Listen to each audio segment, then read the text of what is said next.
Alhamdulillahi Rabbil Alamin alladhi hadana lihada wa ma kunna linahtadiya lawla an hadana Allah. Assalatu wassalamu ala asyrafil anbiya wal mursalin sayyidina wa maulana Muhammadin wa ala alihi wa sahbihi wa barik wa sallam ajma'in. Subhana la ilma lana illa ma 'allamtana innaka antal alimul hakim. ولا حول ولا قوة إلا بالله العلي العظيم. رب اشرح لي صدري ويسر لي أمري واحلل عقدة من لساني يفقهوا قولي.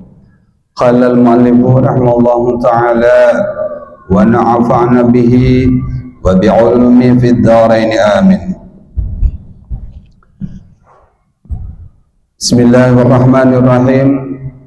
وحكي أيضا أنه لما مات زوج ربيعة الأدوية استأذن في الدخول عليها الحسن البصري وأصحابه فأذنت لهم في الدخول عليها وأرخت سترا وجلست وراء الستر فقال لها الحسن وأصحابه إنه قد مات بعلك ولا بد لك منه. فقالت نعم ولكن من أعلمكم حتى أزواجه نفسي. فقالوا الحسن البصري. فقالت إن أجبتني في 4 مسائل فأنا لك. فقال سلي إن وفقني الله تعالى أجبتك. قالت ما تقول لو مت وخرجت من الدنيا أخرج على الإيمان أم لا؟ قال هذا غيب ولا يعلم الغيب إلا الله. ثم قالت ما تقول لو وضعت في القبر وسألني منكر ونكير أقدر على جوابهما أم لا؟ قال هذا غيب ولا يعلم الغيب إلا الله. قالت إذا حشر الناس يوم القيامة وتطايرت الكتب أعطى كتابي بيميني أم بشمالي؟ قال هذا غيب أيضا. ثم قالت إذا نودي للناس فريق في الجنة وفريق في السعير كنت أنا من أي الفريقين؟ قال هذا غيب أيضا. Para bapak, para ibu, jamaah salat subuh, jamaah majelis ta'lim, insyaallah yang sama-sama dimakan Allah Subhanahu wa taala. Kita berdoa bersama semoga Allah Subhanahu wa taala memberkahi kita semua. Semoga kita diberi panjang umur, murah rezeki, jauh daripada bala malapetaka, diberi keberkahan umur, istiqamah di dalam menjalankan perintah-perintah Allah Subhanahu wa taala, tekun, rajin dan istiqamah di dalam hadir majelis ilmu, dan kita semua berharap meninggal dunia dalam kondisi husnul khatimah. Amin amin ya rabbal alamin. Para bapak ibu hadirin sekalian yang dimuliakan Allah Subhanahu wa taala, pada kesempatan ini kami membacakan kitab Dzurratun Nasihin, sejarah tentang seorang waliullah perempuan. Seorang wali perempuan di mana sejarah hidupnya beliau terkenal dengan rajin ibadah dengan makom hubbullah. Makom beliau wali, makom cinta kepada Allah. Jadi beliau itu hidup setelah suaminya meninggal, makom beliau itu tambah naik. Kenapa? Tambah rajin beribadah. Makom beliau, makomnya makom hubbullah. Jadi beliau ibadah itu cinta semata-mata karena Allah Subhanahu wa Ta'ala. Dan Rabi'atul Adawiyah ini beliau terkenal dengan cantiknya. Sudah cantik, rajin beribadah. Karena beliau cantik, berebut orang hendak melamar. Makanya ujar mereka artis janda semakin di depan. Kenapa? Orang cantik itu jadi rebutan. Tahu suaminya meninggal, berebutnya hendak melamar. Rabi'atul Adawiyah ini adalah seorang ahli ibadah, di mana beliau ini setiap kali sholat, setiap kali beliau sujud, sajadah tempat sholatnya ini basah dengan linangan air mata. Kenapa? Karena Rabi'atul Adawiyah ini perasaannya cintanya kepada Allah, hatinya ingin bertemu kepada Allah. Jadi semangat ibadahnya itu semata-mata memang mengharap ridha Allah Subhanahu wa Ta'ala. Karena cintanya kepada Allah Subhanahu wa Ta'ala, setiap sholatnya itu mesti basah. Di dalam doanya itu beliau dalam lantunan doanya, ya Allah, ya Tuhanku, kalau memang ulun ini beribadah karena memang takut karena neraka, jeburakan aja ulun sekarang juga ya Allah. Dan aku berdoa, ya Allah, kalau memang ulun beribadah karena memang bertujuan untuk surga, kunci saja itu ya Allah surga. Bukan itu niat dan maksud dan tujuan ulun beribadah, tapi ya Allah, ulun beribadah semata-mata hanya mengharap ridhamu ya Allah. Jadi cintanya luar biasa. Beliau itu dalam kesehariannya bibirnya basah dengan zikir kepada Allah Subhanahu wa Ta'ala. Makanya kalau kita tahu makom zikir atau istilahnya hikmah, fadilah, keutamaan, keistimewaan zikir ini luar biasa. Orang bisa tenang, pikirannya tentram karena berzikir. Jadi ketika berzikir itu mata ditutup, disebut nama Allah, disalurkan apa yang menjadi getar-getar ucapannya, tersalur dalam benak hati yang begitu dalam, segala urusannya diserahkan kepada Allah, hatinya tenang di situ. Makanya dikatakan man shalla laisa wirdun fahuwa kirdun. Barang siapa yang sembahyang tanpa wirid, maka orang itu kayak warik. Apa maksudnya gambarannya ini? Orang kalau sembahyang, kalau nggak pakai wirid, digambarkan seperti warik. Warik itu nya kalau sudah, jadi kalau orang sembahyang kada bawa wirid, langsung meluncat keluar kada mau berdoa, itu gambarin seperti warik. Warik itu nggak tahu yang namanya sesuatu yang berharga. Warik itu nggak tahu apa yang nilainya itu nilainya tinggi, keutamaan, keistimewaannya, ini kada tahu. Dimana kada tahu? Contoh saja, warik itu kalau dikasih bungkusan 5, ya, dikasih pilihan 5 barang. Yang pertama apa? Yang kelima, yang pertama ini dijulungi mobil yang paling mahal di dunia, dijulungi. Nah, ini mobil, ini kunci. Yang pertama, pilihan pertama. Yang kedua, warik ini diberi tuh rumah gedong lantai 20 dan ini kuncinya. Yang ketiga, dijulungi duit segepok atau berkarung, 10 karung, disuruh memilih. Habis itu yang keempat, dikasih segumpal emas full murni, anggap 10 kintal, bentuknya kayak gunung itu, emasnya besar.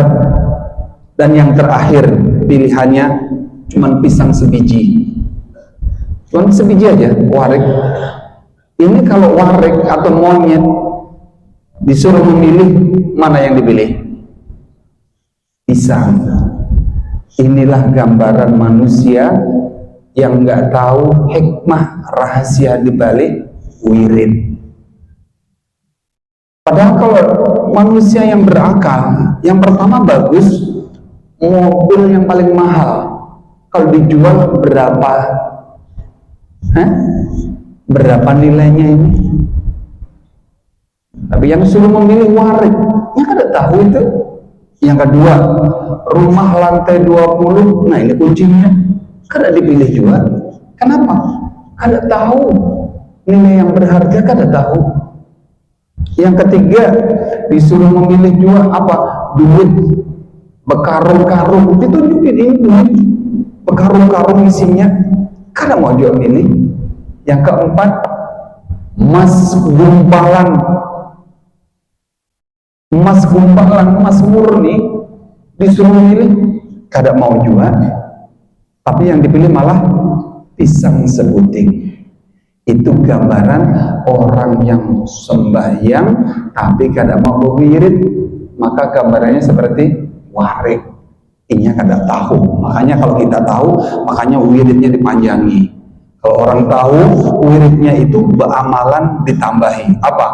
Baca Ratibul Haddad, baca Wiridul Latif, baca Dalailul Khairat, ya, Hizib Sakran dan lain sebagainya.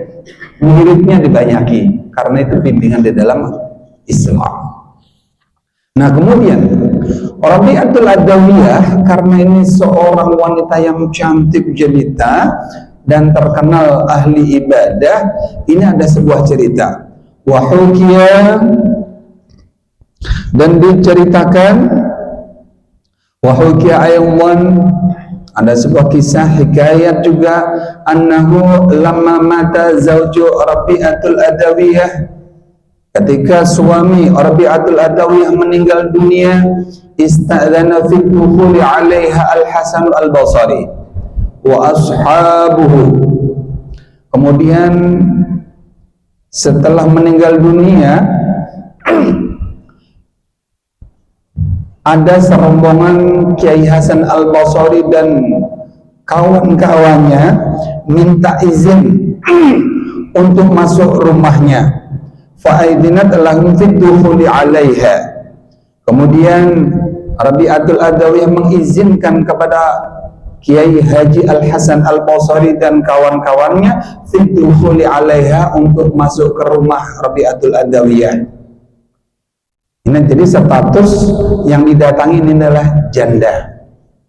Nah, perlu kita ketahui Ibu, ini banyak di kalangan kita nggak dipakai lagi. Padahal ini bimbingan dalam Islam. Ibu, khusus Ibu ya, disebutkan di dalam Al-Quran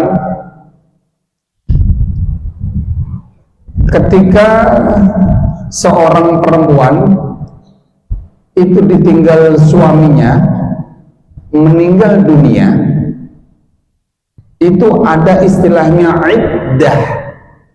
Iddah ini adalah membersihkan bekas suami. Jadi dipingit 3 bulan 10 hari ini kada boleh menerima pinangan atau lamaran orang. Jadi ada istilahnya iddah. Dan masa iddah itu kada boleh berdandan, bercelak kada boleh, berginju kada boleh, keluar rumah pun sebetulnya enggak boleh. Kenapa? Ya masa iddah.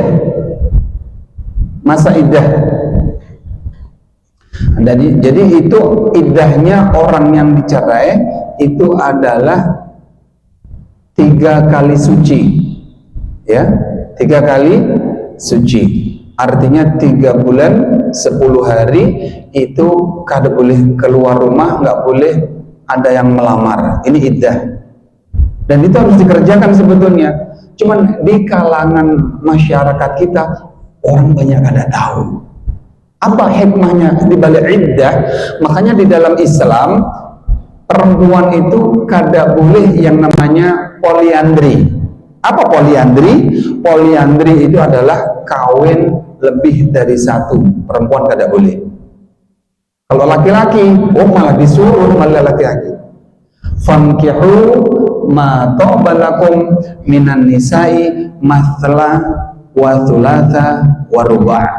Ujar Allah. Ini ulun bukan mengajari yang bukan-bukan lah. Ini Al-Quran mengajarkan. Allah itu langsung menyuruh kawinlah 2, 3, atau 4. Ini langsung Al-Quran. Tapi ada terusannya, jangan sampai di sini aja. Ada ayatnya lagi, lanjutannya. Wa in khiftum alla ta'dilu fawahidah. Apabila takut, khawatir tidak bisa berbuat adil, satu lebih bagus. Nah, ini persoalan. Nah, di mana adil? Nah, adilnya di mana? Adilnya di mana? Nah, adil ini yang dicari. Jangan karena kok pengen balak babine pulang. Al-Quran mengajari, Ustadz Haris yang mengajari, ujar Allah mengajari langsung 2. Nah, tapi dikaji juga. Ada ayat penutupnya. Wa in khiftum alla ta'dilu fawahidah. Apabila takut, khawatir tidak bisa untuk bisa berbuat adil, maka satu lebih bagus. Ini Al-Quran mengajari begitu. Jangan kawin 2, 3, 4 berpedoman. Al-Quran mengajari, Allah mengajari, tapi nggak mau berbuat adil. Kayak apa? Hendak babine pulang, bini 1 aja kada urusi, dibelanjai kada dibelanjai, hendak babine pulang. Nah, ini yang tersalah lakiannya, salah paham. Jadi kalau hendak kawin lagi, urusi bini yang 1 dulu, minta izin, direstui apa enggak. Jadi kalau direstui, aja menambah lagi. Cuman begini, di mana kata adil? Ada seorang yang datang kepada seorang ulama, seorang pegawai. Apa katanya? Pak Ustadz, Pak Yai, ulun ini seorang pegawai. Bini ulun lebih dari 2. Artinya lebih dari 2 berarti bisa 3, bisa 4. Nah, ulun ini setiap bulan ini sudah ulun belanjai, rumahnya ulun olahkan sama, bajunya sama, uang belanjanya sama, ulun gilir yang sama jadwalnya. Apakah ulun ini sudah masuk dalam golongan seorang suami yang adil? Itu pertanyaannya. Karena perasaannya belanjanya juga sama, menggilirnya 3 hari. Kalau sebulan 3 hari semua. Nanti kalau ada waktunya seminggu semuanya. Ya, kalau diberikan oleh-olehnya dengan warna baju yang sama, dengan harga yang sama. Pertanyaannya, apakah ulun ini masuk suami yang adil? Ujar ulama itu, belum bisa berbuat adil. Di mana belum adilnya, Pak Yai? Perlu biar ketahui, adilnya itu malaikat secara rinci betul. Di mana rincinya? Ya mohon maaf, ketika mendatangi bini yang pertama, samalah goyangannya dengan bini yang kedua. Nah, goyangannya ditakutkan. Satu goyangan lagu pop, satu lagu rock. Nah, itu sudah masalah. Satu lagu rock, satu lagu pop, yang satu bedangdut pulang, goyangannya beda pulang. Habis itu ibarat kompaannya ini ibarat banyu keluar, samalah takarannya. Itu ditakutkan sama malaikat sejauh kayak begitu. Jadi rasanya laki-laki nggak bisa berbuat adil, kecuali dipertemukan atau sebelum kawin berbuka buku sama sekali. Pian izinkanlah ulun berbini pulang, segala sesuatu kalau ulun kurang membelanjai pian atau istri yang lainnya, pian harus ridho dunia akhirat. Nah, harus ada kata-kata itu. Kalau pian bisa bujur-bujur menerima kurang lebihnya belanja ulun, sikap ulun, pian harus satu modalnya, pian harus ridho supaya ulun meninggal dunia ini nyaman. Kalau pian ridho, ulun minta izin hendak menambah pulang. Nah, itu kada apa-apa. Sebelum pian nggak mau berterus terang kayak begitu, ngeramput yang ada. Yakin sudah berdusta aja. Sementara dusta itu la'anallahul kadhiba. Allah melaknat orang yang berdusta. Karena orang yang berdusta itu yang didustai banyak. Baju yang nempel pada kita didustai semua. Udara yang kita hirup, tahun, tanggal, hari, bumi yang dijajak didustai. Kenapa? Pian ke kemana? Hendak rapat. Kemana? Ke Jakarta. Nggak taunya rapat apa? Merapatakan barisan. Ampun, I-nya dirapatakan. Kemana pian? Studi banding. Kemana? Ke Bandung. Nggak taunya studi banding. Binian yang di Bandung dibanding akan yang di rumah. Studi bandingnya. Akhirnya apa? Kucing-kucingan. Ada dusta di antara kita. Oleh karena itu berterus terang lebih bagus. Kembali lagi. Jadi ketika Rabi'atul Adawiyah, jadi iddah tadi kalau iddahnya seorang istri yang dicerai suaminya itu adalah wal mutallaqatu yatarabbasna bi anfusihinna salasata quru. Itu dalil dalam ayat Al-Qur'an. Seorang perempuan yang sudah merasakan sari madu nikah, artinya sudah sempat hubungan badan dengan suaminya, kemudian terjadi perceraian di dalam nikahnya, itu iddahnya adalah 3 kali suci. Berarti 3 bulan 10 hari itu kada boleh untuk menerima pinangan atau lamaran orang. Harus di dalam rumah, kada boleh begincu, kada boleh garis alis, kada boleh berpupur merah kuning hijau atau dan lain sebagainya. Berdandan. Ini dalam syara Islam. Nah, ada juga yang dicerai orang dalam kondisi hamil. Ini iddahnya menunggu hamilnya habis atau sampai melahirkan baru boleh dilamar. Atau meninggal suaminya. Kalau meninggal suaminya itu 4 bulan 10 hari. Apa niat masuk tujuan iddah? Ya, iddah itu membersihkan bekas suami. Ini mendidiknya di dalam Islam. Kenapa? Ibarat gelas, kalau dipakai terus, nggak dicuci, ini akan penuh bakteri. Makanya di dalam Islam, membersihkan bekas suami menurut penelitian oleh ulama kita, termasuk disebutkan dalam Al-Quran, itu kalau sudah kurang lebih 4 bulan 10 hari bekas suami, bekas hubungan atau sperma atau mani di dalam tubuh seorang wanita itu bersih. Nah, kalau situ baru ada yang melamar boleh. Makanya di dalam Islam itu sebetulnya kalau kita renungi, kita ratapi, Islam itu adalah cinta kepada umatnya.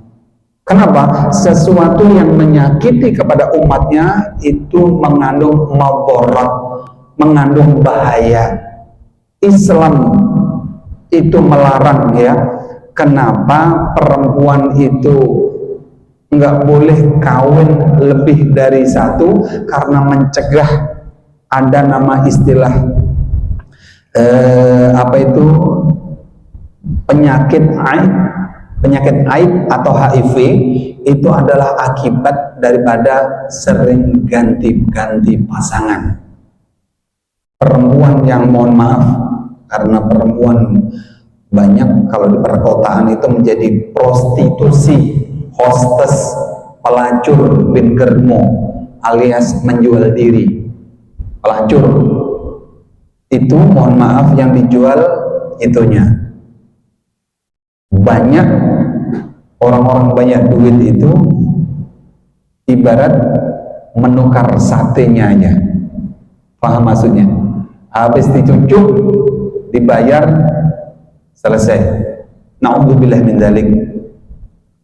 Seorang yang berbuat zina, sekali aja berbuat, itu habis amalnya seumur. Berarti ibarat tabungan habis.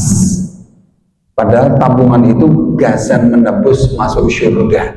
Dan surga itu ada tingkatannya. Gambarannya itu seperti kita ini menabung. Kalau duit kita semakin banyak, apapun yang kita minta terpenuhi dengan duit kita. Kalau duit kita banyak, amal kita mulai 10 tahun kita beramal, insya Allah sudah ditulis sampai wayah ini sudah banyak mungkin tabungan kita. Tapi manakala di usia tua berbuat zina, maka habislah itu, ludes, tanpa ada simpanan lagi amal itu, runtuh. Maka jangan coba-coba berbuat zina. Makanya disebut dalam Al-Quran, wala taqrabuz zina, janganlah kamu mendekati zina. Pertanyaannya, di mana mendekati zina? Pacaran. Pacaran. Makanya para pemuda-pemudi ini jangan pacaran. Nggak ada yang namanya pacaran di dalam Islam, itu nggak ada. Kalau yang boleh, lakan nadrah wa alaika saniyah. Pandangan pertama halal. Jadi melihat perempuan ya karena nggak sengaja, pandangan pertama ini halal. Tapi kalau sudah sengaja, itu yang haram. Dan melihat perempuan yang boleh itu ketika melamar, ketika khidbah, al-ibahah nadharah indal khidbah, boleh melihat wanita lain ketika khidbah, betul-betul melamar. Jadi kita melamar, semua datang ke salah seorang dengan niat melamar, kita melihat itu pada saat itu boleh dengan tujuan khidbah, itu boleh-boleh saja. Nah, kalau mendekati aja nggak boleh, apalagi berzina. Nah, perlu kita ketahui, dua orang yang berdiri, dua orang nih, anggaplah bahasanya yang lagi pacaran atau yang mau zina, dua orang yang berdiri dari satu kata yang keluar. Kenapa satu kata? Yangnya ini adalah satu kata, berarti dua kata. Kenapa yang? Keterangan dalam kitab Durratun Nasihin, orang yang dua orang yang bukan muhrimnya yang berdiri ini bertujuan niat memang mau berbuat zina, maka satu kata yang keluar dari mulutnya itu malaikat atid. Jadi di pundak kita ini ada malaikat namanya malaikat raqib, ini pencatat amal baik, dan sebelah sini malaikat atid, malaikat yang pencatat amal buruk. Jadi setiap langkah orang itu dicatat. Kalau itu memang dua orang itu saling komunikasi ngomong, satu kata yang keluar ini malaikat atid, malaikat pencatat amal buruk menulis 1000 keburukan. Jadi orang yang mohon maaf, orang mau berzina kan ada komunikasi nih, yang mau zina kemana atau kayak apa dan sebagainya, itu dari satu kata saja. Kenapa itu saja malaikat sudah menulis 1000 keburukan. Nah, sekarang kalau pacaran para pemuda-pemudi bergandengan tangan di gelap-gelapan 1 jam atau 2 jam, berkisahan ke sana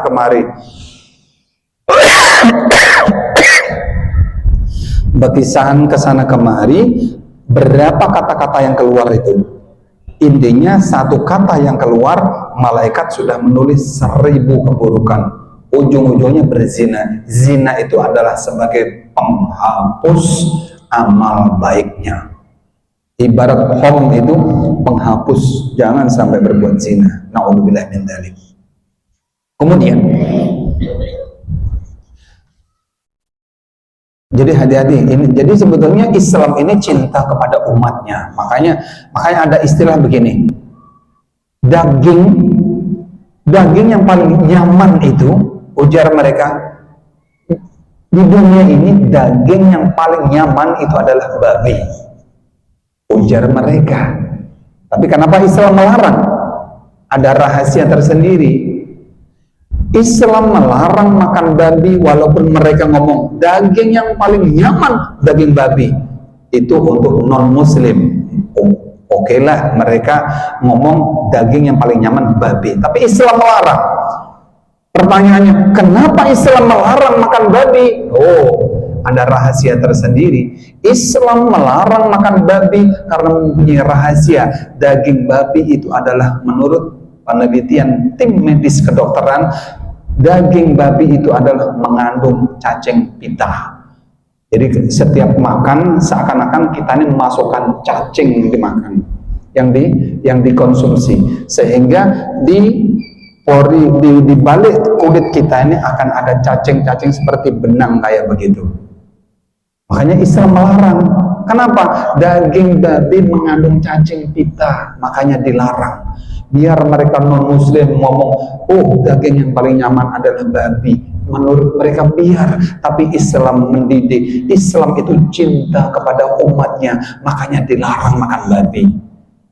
Sebetulnya larangan-larangan di dalam Islam itu, kalau dibuka rahasia tabir di balik larangan, itu karena membimbing, menjaga, merawat umatnya supaya kada sakit. Mungkin sepintas zina itu enak, berganti-ganti pasangan, menurut mereka enak. Hari ini si A, besok si B, besok si C. Ibarat buah akan merasakan ini stroberi, ini nangka, ini semangka, ini anggur. Dirasainya binian yang bahenol, yang langsing, yang ini itu. Menurut mereka zina enak, tapi lagi-lagi Islam melarang. Kenapa Islam melarang? Oh, karena orang yang sering berganti pasangan akan timbul penyakit haid. Penyakit haid ini menurut ulama kita itu bukan penyakit, tapi kutukan langsung dari Allah Subhanahu wa Ta'ala. Makanya penyakit haid sampai sekarang nggak ada obatnya. Kenapa? Karena haid itu memang diperuntukkan kepada mereka yang sering-sering ganti pasangan, yang suka berzina atau belanja di luar. Itu penyakitnya haid. Sampai sekarang nggak ada penyakit, nggak ada obatnya penyakit haid itu. Makanya bukan dibilang bukan penyakit, tapi kutukan langsung dari Allah Subhanahu wa Ta'ala. Makanya rata-rata perempuan yang menjadi pelacur itu rata-rata penyakitnya ada penyakit AIDS atau HIV. Penyakit AIDS itu, ya mohon maaf, ini pergelangan atau persambungan persendian daripada ini bisa lepas, kulit kelupas. Kenapa? Kutukan langsung. Itu baru gambaran di dunia. Bagaimana nanti di akhirat? Na'udzubillahi min dalik. Makanya Islam itu sebetulnya cinta kepada umatnya. Makanya segala sesuatu yang sifatnya menyakiti kepada umat itu haram hukumnya. Contoh sama betato. Tato itu sakit, ditusuk-tusuk pakai jarum, hanya dituangi pakai tinta. Nah, perlu diketahui, orang bertato itu di dalam Islam simbol inya kada sembahyang. Kenapa begitu? Iya, walaupun sembahyang kada sah. Kenapa? Tato itu menutupi anggota kulit kita. Karena manusia yakin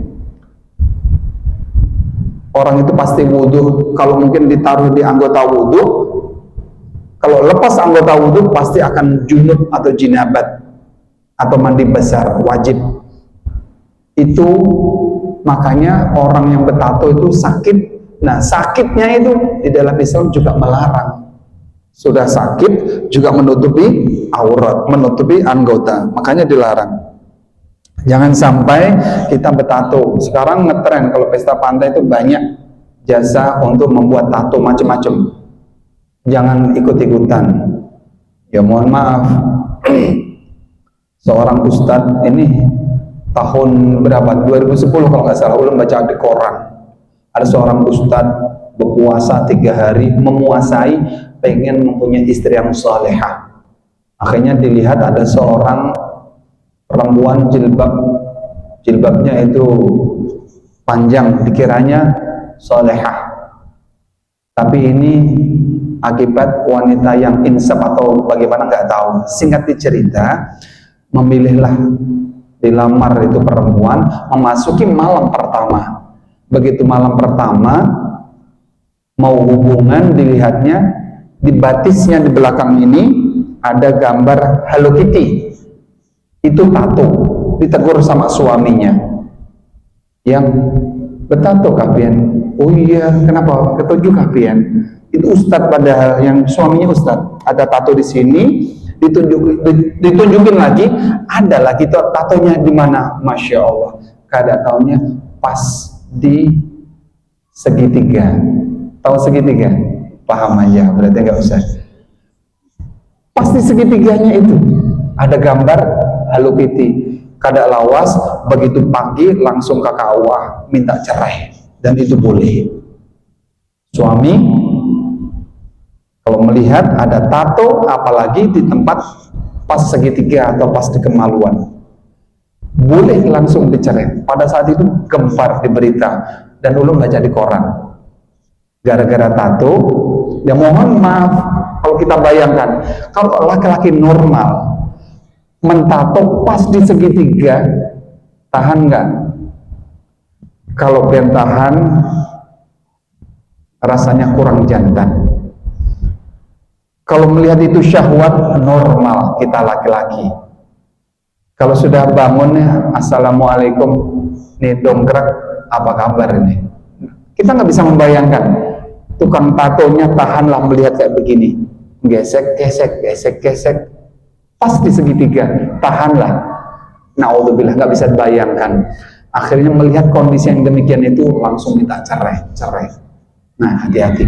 Kemudian kembali lagi, ulun membacakan banyak kisah ini. Ketika Rabi'atul Adawiyah ini dilamar di Hasan Al-Basri, ya, dipersilahkan masuk, masuk rumah. Kemudian Rabi'atul Adawiyah ini duduk di balik tirai. Kemudian faqalat laha al-Hasanu ashabu innahu qad mata laka wala budda laka minhu. Ujar Ki Hasan Al-Basri, wahai Rabi'atul Adawiyah dan kawan-kawannya ini ngomong, suamimu telah meninggal dunia, maka wajib kamu kawin lagi. Ini dibujuk, dirayu Rabi'atul Adawiyah. Kemudian faqalat na'am, ya, oh inggih, memang suami ulam meninggal, walakin man a'lamukum hatta azwajahu nafsi. Namun siapa di antara pian rombongan ini yang paling alim? Siapa? Karena Rabi'atul Adawiyah seorang ulama, ya, terkenal wali ahli ibadah. Makanya ditakuni nih, di antara ini yang paling alim siapa? Ya, karena kamu melamar, jadi cari yang paling alim siapa? Kalau seumpama di padahnya paman dabe, nah paman dabe berarti yang mau dipilih aja, boleh melamar pian, tapi ada syaratnya apa? Faqalu, kemudian rombongan ini, contoh saja, rombongan ini dijawab di sini Al Hasan Al Basri, dijawab Al Hasan Al Basri. Kalau di sini seumpama paman dabe berarti. Faqalat in ajabtani fi arba'in masailah fa ana laka. Jadi Rabi'atul Adawiyah ketika mau dilamar rombongan Kiai Hasan Al Basri mengajukan 4 perkara. Apabila pian bisa menjawab 4 perkara ini, fa ana laka, maka ulun mau pian lamar. Apa pertanyaan 4? Faqala sali in wafaqani Allah Ta'ala ajabtuka. Ujar siapa itu? Rabi'atul Adawiyah, betakunlah, ayo jak pian takuni, ya, ujar Ki Hasan Al-Basri, ayo jak pian betakun. Kalau aku bisa menjawab, kalau aku mendapatkan pertolongan dari Allah, ulun jawab 4 pertanyaan pian itu. Faqala, maka Rabi'atul Adawiyah mengajukan pertanyaan yang pertama, ma taqulu law muttu wa kharajtu minad dunya akhraja 'alal iman amla. Pertanyaan pertama. Kan tadi 4 pertanyaan, pian bisa menjawab. Kita mulai pertanyaan pertama. Apabila ulun meninggal dunia, apabila ulun mati meninggal dunia, akhraja 'alal iman amla. Ulun ini meninggal dunia dalam kondisi beriman atau kada? Apa jawabannya? Faqala, ya, jawabannya qala hadza ghaibun wa la ya'lamul ghaiba illallah. Ujar Kiai Hasan Al-Basri, ini adalah perkara yang gaib dan tidak ada yang tahu kecuali Allah Subhanahu wa taala. Jadi sebetulnya ini gambaran untuk kita semua. Kita pun sama. Kita ini jangan berbuat yang macam-macam. Kita ini kalau ditakuni, kita ini meninggal dalam kondisi beriman apakah ada? Ini Rabi'atul Adawiyah memberikan gambaran kita pun sama. Makanya kita harus berzikir, banyak berwirid, ya, banyak ingat kepada Allah. Kenapa? Supaya kita ini istiqamah ketika mau meninggal dunia, yang disebut kalimatut thayyibah, kalimat yang bagus. Ini gambaran karena Rabi'atul Adawiyah ini takut beliau meninggal dunia sampai-sampai kalau ayah ulunnya meninggal kalau kada beriman. Makanya pertanyaannya, ulun meninggal dalam kondisi beriman apakah ada? Jawabannya kada tahu. Karena itu urusan yang gaib, yang tahu adalah Allah Subhanahu wa Ta'ala. Nah, pertanyaan yang pertama gagal. Sekarang pertanyaan yang kedua. Summa qalat ma takunu law wada'tu fil qabri wa sa'alin munkar wa nakirun aqdiru ala jawabihi ma amla. Pertanyaan yang kedua, wahai Kiai Hasan Al-Basri, jawab pian kalau bisa. Apa jawaban pian ketika aku diletakkan ke dalam liang kubur? Di dalam liang kubur itu aku akan ditanya malaikat munkar dan nakir. Aqdiru ala jawabihi ma amla. Ulun bisa menjawab apa enggak pertanyaan malaikat munkar nakir itu? Nah, setiap manusia pun sama nanti. Dan yang menjawab itu, yang menjawab adalah amalnya masing-masing. Kita nanti akan meninggal dunia semua. Setelah manusia menggiring ke dalam kubur, kita dimasukkan dalam liang kubur, kemudian orang-orang kembali, di situ malaikat akan datang. Ya, kalau memang amalnya bagus, maka malaikat itu akan menjelma dengan rupawan, wajah menawan dengan suara yang merdu. Tapi kalau amalnya tidak baik, sama tetangga kada baik, sama orang kada baik, amalnya kada baik, ya, makanannya hasil korupsi seumpama, amalnya kada baik pokoknya, maka di alam kubur itu yakin nggak akan bisa menjawab. Maka iblis, maka malaikat mungkar dan nakir itu akan menjelma, mukanya serem, suaranya menggelegar sampai berdarah bercucuran dalam lubang mata, lubang hidung, dan juga lubang telinga. Kenapa? Amalnya kada bagus. Tapi kalau amalnya bagus, maka dengan kata-kata santun. Nah, ini juga yang ditakuti Rabi'atul Adawiyah. Ulun ketika di alam kubur ini bisa nggak menjawab malaikat mungkar dan nakir? Yang seberataan akan ditakuni juga nanti. Ya, akan ditakuni juga nanti. Apa jawabannya? Hadza ghaibun wa la ya'lamu al-ghaiba illa Allah. Maka dijawab, ini adalah pertanyaan yang gaib dan tidak ada yang tahu kecuali Allah Subhanahu wa Ta'ala. Dua sudah gagal, 50% gagal. Pacangan kada kau melamar ini. Pertanyaan tadi kan 4. Kalau 4 yang bisa menjawab, mau ulun dan lamar, tapi jawab pertanyaan ini. 2 sudah gagal. Yang ketiga lagi. Apa pertanyaan ketiga? Summa qalat idza nudiya lin-nasi fariqan fil jannah wa fariqan fis sa'ir kuntu ana min ayyil fariqain. Wahai Rabi', wahai Kiai Hasan Al-Basri, manusia itu nanti di akhir zaman akan dipanggil, satu dari golongan surga dan satu dari golongan neraka sa'ir. Maka ulun ini masuk dalam golongan mana? Pertanyaannya susah. Jawabannya hadza ghaibun wa la ya'lamul ghaiba illa Allah. Ini adalah perkara yang gaib dan tidak ada yang tahu kecuali Allah Subhanahu wa Ta'ala. Siapa yang tahu?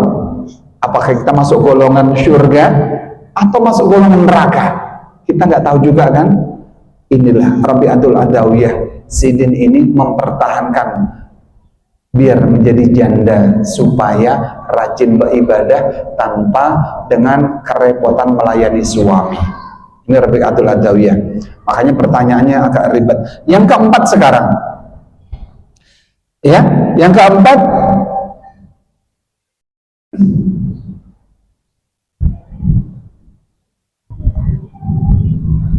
oh ini, ya, idza husyiran nasu yaumal qiyamah wa tabayyarat al-kutub a'ta kitabi biyamin am bishimali. Pertanyaan berikutnya, apabila manusia dikumpulkan di padang mahsyar, itu nanti akan berterbangan catatan amalnya. Jadi ulun ini menerima catatan amal dengan tangan kanan atau tangan kiri. Ini yang ditakuti juga. Kenapa? Ya karena memang kita mempunyai catatan masing-masing. Kita akan dipertanggungjawabkan di hadapan Allah Subhanahu wa taala, dan malaikat kada guring untuk mencatat kita. Kalau orang tidur semuanya, mungkin yang para pemuda yang bergitaran mengambil ayam tetangga, mungkin tetangga kada tahu, tapi malaikat tahu. Ya, sekecil faman ya'mal mithqala dzarratin khairan yarah wa man ya'mal mithqala dzarratin syarran yarah. Barang siapa yang melakukan amal baik sekecil seberat apapun biji zarrah, akan melihat balasan kebaikan itu. Dan barang siapa yang beramal buruk seberat sekecil apapun zarrah, sekecil apapun biji amal keburukan itu, maka orang itu juga akan melihat balasannya. Jadi pendek dikata, apapun yang kita perbuat semuanya ada balasannya. Yang perlu kita ketahui, ad-dunya mazra'atul akhirah. Dunia ini adalah sawah ladang di akhirat. Jadi kita ini tergantung kita aja lagi. Kalau pian punya sawah ditanami dengan amal bagus, maka akan panen dengan amal yang baik nanti. Tapi kalau pian di dunia ditanami dengan perbuatan yang jelek, yang menyimpang dari syariat Islam, maka juga nanti akan panen sakitnya, pedihnya siksaan neraka. Kesimpulannya, 4 pertanyaan ini urusan gaib, nggak bisa dijawab. Akhirnya ditolaklah kisah daripada Kiai Hasan Al-Basri tadi. Kemudian dilanjut, kam juz'un khalaqallahul aqla. Kira-kira pertanyaannya lagi melanjutkan, wahai Kiai Hasan Al-Basri, berapa Allah menciptakan akal dan berapa Allah menciptakan nafsu? Jawabannya kita tunggu pada pertemuan yang akan datang. Ingin sebetulnya kami melanjutkan tausiah ini, namun waktu jualah yang memisahkan di antara kita. Mungkin hanya ini yang bisa kami sampaikan. Salah khilaf mohon beribu-ribu maaf atas segala kekurangan, dan banyak-banyak terima kasih atas segala perhatian. Bila ada sumur di ladang, boleh kami numpang mandi. Bila ada waktu dan kesempatan panjang, insya Allah di lain hari dan lain waktu, insya Allah akan kita sambung kembali.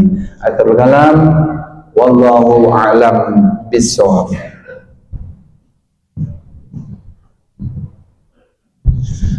Bismillahirrahmanirrahim. Qul huwallahu ahad, Allahus samad, lam yalid wa lam yulad wa lam yakul lahu kufuwan ahad. Bismillahirrahmanirrahim. Qul huwallahu ahad, Allahus samad, lam yalid wa lam yulad wa lam yakul lahu kufuwan ahad. Bismillahirrahmanirrahim. Qul huwallahu ahad, Allahus samad, lam yalid wa lam yulad wa lam yakul lahu kufuwan ahad. Bismillahirrahmanirrahim. Qul huwallahu ahad, Allahus samad, lam yalid wa lam yulad wa lam yakul lahu kufuwan ahad. La ilaha illallah wallahu akbar walillahil hamd. Bismillahirrahmanirrahim. Wa a'udzu birabbil falaq wa min syarri ma khalaq wa min syarri ghasiqin idza waqab wa min syarri nafathati fil 'uqad wa min syarri hasidin idza hasad. La ilaha illallah wallahu akbar walillahil hamd. Bismillahirrahmanirrahim.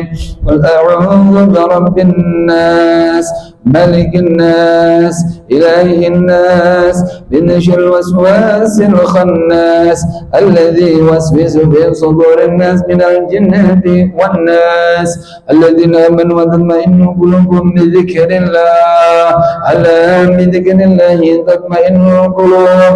Fa'lam annahu la ilaha illallah, la ilaha illallah, la ilaha illallah. Sayyiduna Muhammad Rasulullah sallallahu alaihi wasallam. La ilaha illallah.